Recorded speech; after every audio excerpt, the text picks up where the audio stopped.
आप देख रहे हैं मिड कैप मंत्रा। हमारे साथ है नरुल बंक की नीरव शेदर जो मदद करेंगे स्ट्रैटेजीज बताने में। लेकिन पहले लेकर आते हैं मार्केट का एक्शन आपकी स्क्रीन पर। लगातार 4 सेशन की गिरावट के बाद थोड़ा रिलीफ आज मार्केट में दिखाई दे रहा है।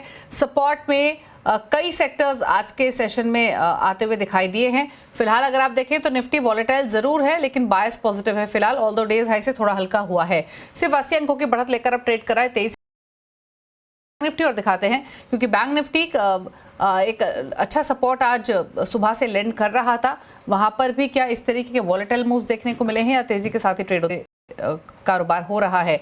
1% से ज्यादा की बढ़त है, 48,570 के मौजूदा लेवल्स देखने को मिल रहे हैं बैंक निफ्टी में।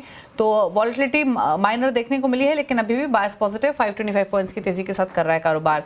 मिड कैप्स भी ऊपरी स्तरों से के आसपास ही कारोबार कर रहे हैं। ऑल्दो हमने 1100 पॉइंट तक की तेजी भी देखी है। फिलहाल 900 पॉइंट की तेजी के साथ मिड कैप इंडेक्स ट्रेड कर रहा है। स्मॉल कैप इंडेक्स भी 1% ऊपर कर रहा है ट्रेड। तो डेज हाई से तो सभी मार्केट्स थोड़ा थोड़ा नीचे आए हैं लेकिन तेजी के साथ ही भी कारोबार हो रहा है। ब्रेथ पॉजिटिव दिखाई देगी क्योंकि मिड कैप स्मॉल कैप में अच्छी बाइंग है। 1869 स्टॉक्स हैं जो कि बढ़कर कारोबार कर रहे हैं। 574 स्टॉक्स हैं जो गिरावट के साथ कर रहे हैं कारोबार आज के सेशन में। एक बार लेकर आते हैं सेक्टर्स आपके सामने जो सबसे ज्यादा मोमेंटम जहां देखने को मिल रहा है। निफ्टी मेटल इंडेक्स में जोरदार तेजी है। निफ्टी पीएसयू बैंक इंडेक्स तेजी के साथ कारोबार कर रहा है। निफ्टी ऑटो इंडेक्स में तेजी के साथ ही ट्रेडिंग होते हुए दिखाई दे रही है। इनफैक्ट सबसे ज्यादा बढ़ने वाला सेक्टर निफ्टी मेटल इंडेक्स ये जहां पर 3.5% की तेजी देखने को मिल रही है। 2% ऊपर है Nifty auto index. Nifty PSU bank index लेकर आते हैं वो भी 3% ऊपर ट्रेड कर रहा है। तो वहां भी एक जोरदार रौनक आज के कारोबार में देखने को मिली है। तो ये कुछ रेस्पेक्टिव सेक्टर्स हैं जो कि सबसे ज़्यादा पार्टिसिपेट कर रहे हैं आज के इस मोमेंटम में। एक बार निफ्टी कॉन्स्टिट्यूएंट्स और एक बार आपको दिखा देते हैं क्विकली और उसके बाद स्ट्रैटेजीज पर करेंगे फोकस। अगर आप कॉन्स्टिट्यूएंट्स देखेंगे आज के सेशन में तो जो सपोर्ट आते हुए दिखाई दे रहा है वो बैंक्स ऑटोज की तरफ से ही है। एचडीएफसी बैंक 26 अंकों का पॉजिटिव कंट्रीब्यूशन, 19 अंकों का कंट्रीब्यूशन एसबीआई की तरफ से, एमएनएम 13.5-14 अंकों का। बजाज फाइनेंस भी सिमिलर पार्टिसिपेट कर रहा है। Draggers, HCL tech, Reliance, Infosys, HUL. HCL tech पर इनफैक्ट आगे शो में बातचीत भी करेंगे कि इतनी तेज गिरावट के पीछे के कारण क्या है। लेकिन हमारे साथ है नरुल बंक की स्वाति होटकर बातचीत करने के लिए। स्वाति नमस्कार, बताइए पहले तो इंडेक्स पर आपकी राय क्या रहेगी? निफ्टी बैंक निफ्टी कैसे देख रही है आप till market closing? First of all good afternoon Deepali. View market पे मेरा कॉशियस ही है क्योंकि जिस हिसाब से रैली हम देख रहे हैं, नो वंडर आज हम लोग ने काफी अच्छी ओपनिंग देखी है, फर्स्ट हाफ में स्ट्रेंथ देखा है बट अपसाइड में काफी रेजिस्टेंस जोन फेस करते हुए मुझे नजर आ रही है निफ्टी में। द ओनली कंसर्न है कि जो हम लोग ने 2024 में रैली देखी है निफ्टी में, उसने एक अपना गोल्डन रेशियो का ब्रेकडाउन दिया है जो कि 61.8% है 23,400। 2 दिन से कंटिन्यूसली उसके नीचे ट्रेड कर रहे हैं, वो एक काफी कॉशियस साइन है ऑन द टेक्निकल फ्रंट। अभी इमीडिएट लेवल्स के लिए 23,000 साइकोलॉजिकल मार्क एक सपोर्ट लेवल है। अगर वो ब्रेक डाउन हो जाता है दीपाली जी तो मुझे लगता है हमें और मेजर डाउनफॉल देखने मिल सकता है जो कि निफ्टी को लेके जा सकता है 23,000 22,800 के लेवल्स तक। वहां तक डेप्थ है मार्केट में। अपसाइड में कब ये व्यू चेंज होगा या काफी अच्छी फ्रेश बाइंग हमें देखने मिल सकती है जब तक 23,400 के लेवल्स ब्रेकआउट नहीं देता है ऑन द क्लोजिंग बेसिस। वो भी 1 से 2 दिन थोड़ा सस्टेन होना चाहिए।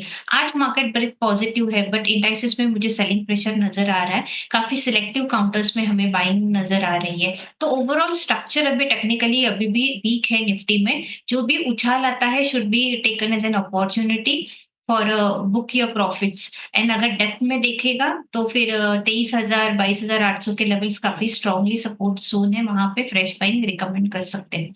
बैंक निफ्टी की बात करें तो आज बैंक निफ्टी काफी अच्छा परफॉर्मेंस दे रही है, 1% अपसाइड है बट ऊपर में 49,000 साइकोलॉजिकल मार्क का काफी स्ट्रॉन्ग रेजिस्टेंस फेस करते हुए हमें नजर आ रहा है आज के इंट्राडे बेसिस पे। उसके ऊपर क्लोजिंग होती है तो हमें एक रिवर्सल रैली देखने मिल सकती है जो कि निफ्टी को भी अपसाइड में लेके जा सकती है। तो बैंक निफ्टी में जब तक 48,500 के लेवल्स इंटैक्ट है ऑन अ डाउन साइड, तब तक हम उम्मीद रख सकते हैं कि एक बाउंस बैक रैली हमें मार्केट में देखने मिलेगी। बट ओवरऑल व्यू काफी कॉशियस है मेरा मार्केट्स पे, दोनों इंडाइसेस पे। बट स्टॉक स्पेसिफिक रैली काफी अच्छी हमें देखने मिल रही है। तो वो मार्केट वोलेटाइल कंटिन्यूड रहेगा बट स्टॉक स्पेसिफिक रैली में डेफिनेटली आप ट्रेड कर सकते हो with strict stop losses. Okay चलिए, तो ये तो इंडेक्स पर आ रही लेकिन स्वाति का स्टॉक स्पेसिफिक देखे तो कुछ ट्रेड्स आइडेंटिफाई किए हैं आपने? यस डेफिनेटली पहला बाय ट्रेड मेरा टाटा मोटर्स पे है। ये काफ़ी बिट एंड डाउन काउंटर है। अगर आप डेली एंड वीकली चार्ट्स पे देखोगे तो काफ़ी पॉजिटिव डाइवर्जेंस है, ओवरसोल्ड ज़ोन से हमें एक टर्न अराउंड देखने मिल रहा है। तो रिस्क रिवॉर्ड रेशियो काफ़ी फेवरेबल है करंट लेवल पे। 772 के आसपास टाटा मोटर्स चल रहा है। अगर लॉन्गर टर्म होराइज़न के लिए आप काउंटर्स देख रहे हो मोटो पैक्स पे, तो ये काउंटर काफ़ी स्ट्रॉन्ग है, तो करंट लेवल पे भी आप बाय कर सकते हो।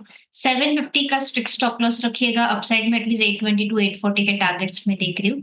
सेकंड बाय कॉल है बजाज फिनसर्व्स पे। बजाज फिनसर्व ऐसे मार्केट में इतना स्ट्रांगली अपनी स्ट्रेंथ होल्ड करके रखा है एंड अगर जो भी बॉटम मूविंग एवरेजेस हम देखते हैं, जैसे 50, 200 डीएम में, उसके ऊपर काफ़ी अच्छा वेल प्लेस्ड है। इंटरेस्टिंग फैक्ट ये है दीपाली जी कि उसने एक डेली चार्ट्स में एक फ्लैग पैटर्न बन रहा है and it's on the verge of giving the breakout. तो मैं प्रीएम्प्ट कर रही हूँ कि इसमें काफ़ी अच्छा ब्रेकआउट हो जाएगा एंड रिस्क रिवॉर्ड रेशियो भी फेवरेबल पे है क्योंकि करंटली ये एवरेजेस के आसपास ही हॉवरिंग हो रहा है। तो करंट लेवल 1700 के आसपास ट्रेड हो रहा है। 1660 का स्ट्रिक्ट स्टॉप लॉस रखिएगा, अपसाइड में मुझे लगता है 1820 1840 के लेवल्स हमें देखने मिलेंगे। तो ये 2 काउंटर्स आप अपने रडार्स पे रख सकते हैं। ओके, चलिए, तो ये रहे ट्रेड्स आपके लिए। फटाफट से लेकर आते हैं मिड कैप्स का हाल आपके सामने, और मिड कैप्स की वो सेलेक्ट पॉकेट्स दिखाते हैं जहां पर सबसे ज्यादा एक्शन आज कारोबार में देखने को मिल रहा है। इंडेक्स तो आपने देखा ही 860 पॉइंट्स ऊपर है, डे साइज से थोड़ा नीचे जरूर आया है, लेकिन अभी भी तेजी के साथ ही कारोबार हो रहा है। अब दिखाते हैं आपको रेस्पेक्टिव पॉकेट्स आज के सेशन में जहां पर सबसे ज्यादा मोमेंटम है। बैंक स्टॉक्स का शुरुआत करते हैं। बंधन bank, bank of Maharashtra, Indian bank, Canara bank 4.5% तक की तेजी इन स्टॉक्स में देखने को मिल रही है। पीएसयू बैंक स्टॉक्स हालांकि ज्यादा तेज हैं आज के सेशन में। एनबीएफसीज में उछाल, पीईएल 7% ऊपर, पीएफसी आरएसी 5.5% ऊपर है, पीएनबी हाउसिंग में 3.5% की तेजी देखने को मिल रही है आज के कारोबार में। पीएसयू शिपिंग स्टॉक्स दिखाते हैं जहां पर जोरदार मोमेंटम है। Mazagon dock, Cochin shipyard, shipping corporation of India और गार्डन रीच शिप बिल्डर्स यहां पर 7% तक का उछाल आज के कारोबार में देखने को मिल रहा है। मेटल्स में जोरदार एक्शन, सबसे ज्यादा बढ़ने वाले इंडेक्स तो है ही। स्टॉक्स देखेंगे तो एनएमडीसी 4.5% ऊपर, नाल्को 2.5% ऊपर, हिंदुस्तान जिंक ऑलमोस्ट 4% के गेंस 5.5% ऊपर सेल कर रहा है ट्रेड। ऑटो इंसलरीज में भी बाइंग है। बालकृष्ण इंडस्ट्रीज, मदरसन, एस्कॉर्ट्स और अशोक लेलैंड तेजी के साथ कारोबार कर रहे हैं। बालकृष्ण इंडस्ट्रीज में 4% का मूव है। मदरसन का स्टॉक 4.5% की तेजी के साथ कर रहा है ट्रेड। पावर स्टॉक्स में रौनक, जेएसडब्ल्यू एनर्जी 5.5% ऊपर, टाटा पावर 4.5% ऊपर, टोरेंट पावर में भी 4.5% की तेजी, सीजी पावर भी 1% ऊपर कर रहा है ट्रेड। ऑयल एंड गैस में भी बाइंग है। MGL, Gujarat gas, IOC, GSPL 3.5% तक ऊपर है आज के सेशन में। दो पॉकेट्स जो लाल निशान में, उसमें एक है एफएमसीजी और दूसरा है आईटी।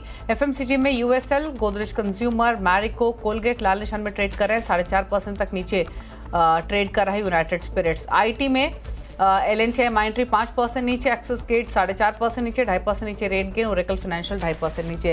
हालांकि आईटी में जो सबसे ज्यादा योगदान गिरावट की तरफ कोई स्टॉक कर रहा है तो वो है एचसीएल टेक, जो कि आज का एक्सीडेंट ऑफ द डे भी है। और साथ ही दूसरी तरफ है बीएससी, जो कि आज का हीरो ऑफ द डे है। 5% की तेजी के साथ बीएससी का स्टॉक कर रहा है कारोबार। इन्हीं दोनों पर करते हैं बातचीत। यतिन मोतर, मिताली जैन हमारे साथ मौजूद हैं। पहले यतिन, आप बताइए, एचसीएल टेक तेज गिरावट देखने को मिल रही है, अर्निंग्स के साथ साथ मैनेजमेंट की कमेंट्री ने भी क्या डिसअपॉइंट किया है, क्या क्या फैक्टर्स है जो कंट्रीब्यूट कर रहे हैं इस सेल ऑफ में? देखिए, अगर आप ब्रोकरेजेस की राय देखें तो रिजल्ट्स अनुमान के मुताबिक ही थे, लेकिन कहीं ना कहीं गाइडेंस को लेके काफ़ी सारे ब्रोकरेजेस जो है वो निराशित हैं। इनफैक्ट अगर आप सीएलएससी की बात करें तो इनका होल्ड है, एचसीएल टेक्नोलॉजीज पे टारगेट है 1882 रुपये, और कहीं ना कहीं ये जो मिड पॉइंट पे जो गाइडेंस रिवीजन हुआ है वो कहीं ना कहीं ऑर्गेनिक साइड पे थोड़ा बहुत डिसअपॉइंटिंग है सीएलएससी के हिसाब से। और कहीं ना कहीं ये जो डिमांड इंप्रूवमेंट की बात की, उसके सामने जो गाइडेंस लगभग फ्लैट रखा गया ऑर्गेनिक साइड पे, उसके कारण उनको थोड़ी बहुत चिंता है।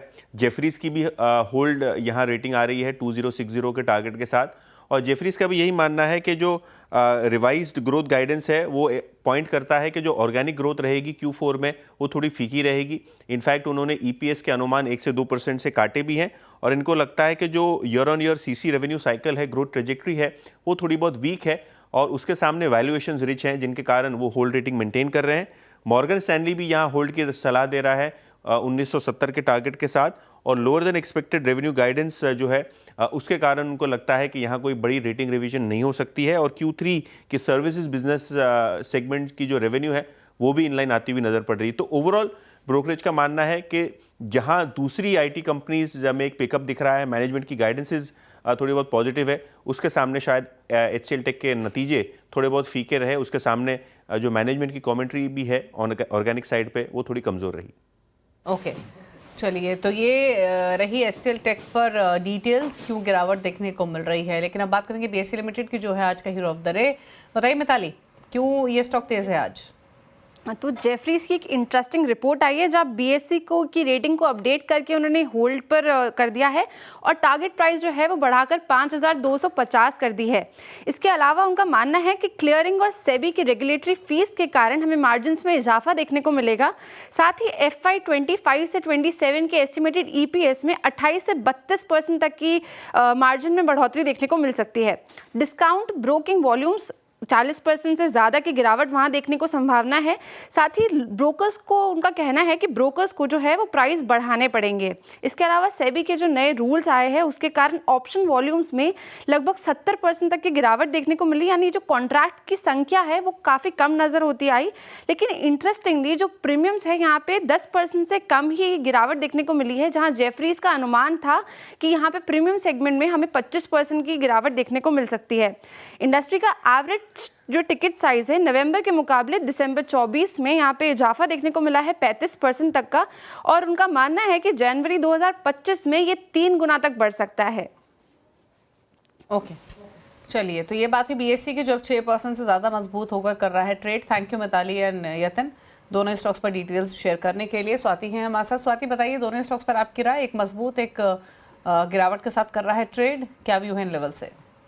एचसीएल टेक में व्यू लिटिल बिट कॉशियस है। नो वंडर हम लोग ने काफी अच्छी रैली देखी है from the month of May 1300 से ऑलमोस्ट 2000 के लेवल्स पे। तो करंट लेवल्स पे हम लोग प्रॉफिट बुकिंग डिनाई नहीं कर सकते हैं। ऑलरेडी उसने एक नेगेटिव डाइवर्जेंस बना है ऑन ओवरबॉट जोन में, तो हमें एक प्रॉफिट बुकिंग देखने मिल रहा है। ये प्रोबेबली कंटिन्यूड हो सकता है in the coming few trading session as well, जो कि स्टॉक को लेके जा सकते 1720-1700 के लेवल्स तक का। तो जिनके पास भी लॉन्ग पोजीशन है definitely they can book the profits on every rise towards to 1900 to 2000 levels. BSE पे व्यू डेफिनेटली पॉजिटिव है, क्योंकि जिस हिसाब से ये अपने short term moving average 50 days moving averages का जो होल्ड रख रहा है काफी स्ट्रॉन्ग है। भले मार्केट में हमें एक सेल ऑफ नजर आ रहा है, बट ये पर्टिकुलर काउंटर अभी भी high tops high bottom formations में वीकली चार्ट्स पे अभी भी इंटैक्ट है। तो ओवरऑल टेक्निकल स्ट्रक्चर्स काफी पॉजिटिव है। जिस हिसाब से हमें वॉल्यूम्स के साथ प्राइस मोमेंटम रैली हमें देखने मिल रही है काफी स्ट्रॉन्ग है। आई बिलीव कि ये रैली कंटिन्यूड हो सकती है 5540, देन उसके ऊपर 5600 के लेवल्स हमें देखने मिल सकते हैं। फ्रेश लॉन्ग्स पे इनिशिएट नहीं करना चाहूंगी क्योंकि risk reward is not much favourable, but जिनके पास भी लॉन्ग पोजीशन है डेफिनेटली होल्ड ऑन कर सकते हैं as long as stock trades above 5200 level, that can be act as a good support level. तो जब तक वो होल्ड है तब तक अपने लॉन्ग पोजीशंस होल्ड रखिएगा for a target of 5600 levels on high side. Okay, चलिए, तो ये राय रहे आपके लिए दोनों ही शेयर्स पर। एक क्विक ब्रेक के लिए रुक रहे हैं, लौटेंगे तो कुछ और स्टॉक्स पर करेंगे चर्चा। जल्द वापस आते हैं।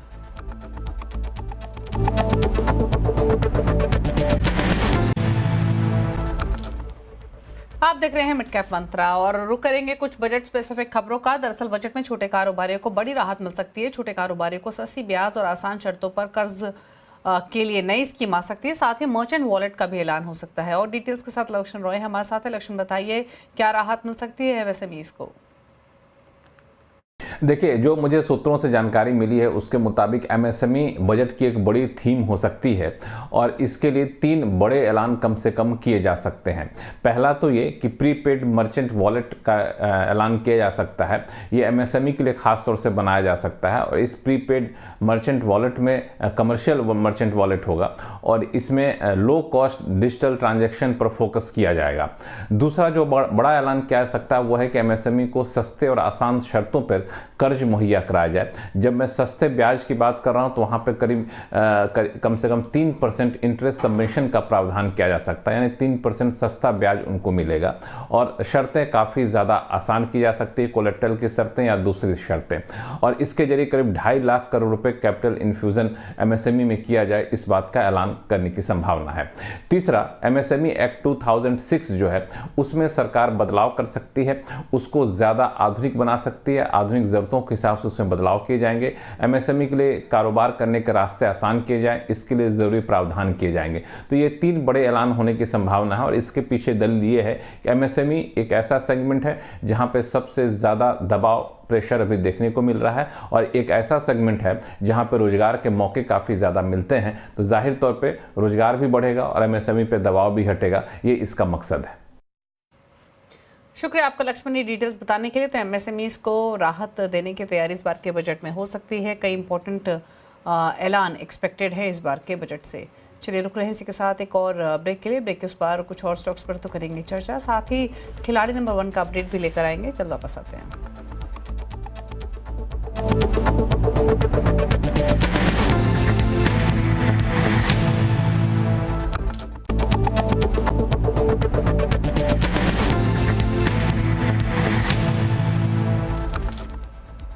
आप देख रहे हैं मिड कैप मंत्रा। बात ग्रोथ कोड की, जो ग्रोअर सीएनबीसी आवाज का खास इनिशिएटिव है। निवेशकों को सही जानकारी देने और निवेश संबंधी रणनीतियां साझा करने के लिए 9 नवंबर को रेनाउंड इन्वेस्टर्स और प्रोफेशनल ट्रेडर्स ग्रो के द ट्रेडिंग राइट इवेंट में शामिल हुए, जहां प्रोफेशनल ट्रेडर और साथ ही फिनोटेक कैपिटल के को फाउंडर आदित्य पचवारिया ने ट्रेडिंग पैनी ऑप्शंस के बारे में बातचीत की।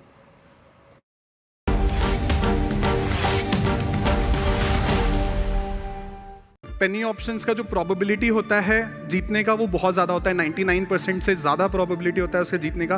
बट इसके साथ उसके इतने सारे नेगेटिव्स आते हैं कि उसमें जो सबसे पहला है कि उसका रिवॉर्ड बहुत कम है, आपको मिल सिर्फ 1 रुपये रहा है। अगर आप यही काम 100 रुपये वाला ऑप्शन बेच के करोगे और फिर वहाँ पे आप रखते हो कि मैं 10 रुपये का टारगेट रखता हूँ, तो वहाँ आपका विन रेशियो भले ही कम हो जाता है बट आपका साइज 10x है। दूसरा कि अगर आप पेनी ऑप्शंस देखो, आप कहते हो कि मैं तो 1 रुपये के 2 रुपये में ही काट देता हूँ, तो अगर आप उस ऑप्शन को देखोगे उसका नेचर भी थोड़ा सा डिफरेंट होता है। तो जैसे 1 रुपये का ऑप्शन है, मार्केट ऊपर जा रहा है, आपने पुट राइट करी है, मार्केट ऊपर जा रहा है, फिर भी वो 2 रुपये हो जाएगा। अननेसेसरी हो सकता है कोई ऊपर जा रहा हो तो कोई उस हेजिस को खरीद रहा हो तो आपका वहाँ पे एसएल हो जाएगा। तो जब आप उसको 1:2 देखते हो, उसकी जो प्रोबेबिलिटी है 1:2 होने की वो बहुत ज़्यादा हाई है कंपेयर टू 100 रुपये का ऑप्शन बेचते हो उसके 200 रुपये की होने की। तो इस तरह से आपका वहाँ पे जो प्रोबेबिलिटी ऑफ विन है वो भी कम हो जाता है।